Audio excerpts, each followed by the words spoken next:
عبارة يعني سوريا بعد سقوط الأسد يعني تحولت من ساحة حرب مفتوحة إلى ساحة صراع نفوذ اقتصادي. وكل الدول تسعى للاستفادة من الجغرافيا السورية في الصراعات الإقليمية والدولية. طبيعة الجغرافيا السورية بكونها قلب وجوهر العالم القديم كما كانت تسمى أيام زمان، أيام طريق الحرير وغيرها، أيام كانت الرحلات إلى الحجاز وما شابه، والكثير من الدول. تمتلك سوريا من المقومات التي جعلت الجغرافيا السورية عنصر أساسي في الصراع الإقليمي والدولي الحالي. ناهيك عن الخصوصية السورية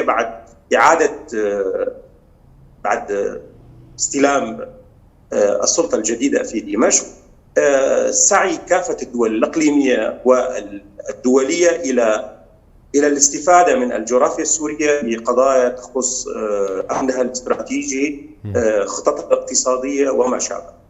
تسعى للحصول على المعابر، تأمين ممرات آمنة، منع التمدد إيراني، تمدد شيعي، تمدد هو ضمن الصراعات هي، ولكن الأرض هي السورية. برأيي طبعا الصراع انتقل من الحرب العسكرية المباشرة إلى صراع نفوذ اقتصادي. كل الدول تسعى إلى أن تمتلك ضمانات لمصالح طويلة الأمد. لذلك برأيي ستدعم الحكومة الحالية في دمشق في الكثير من القضايا بما فيها السياسة تلبية لاحتياجاتها الاقتصادية.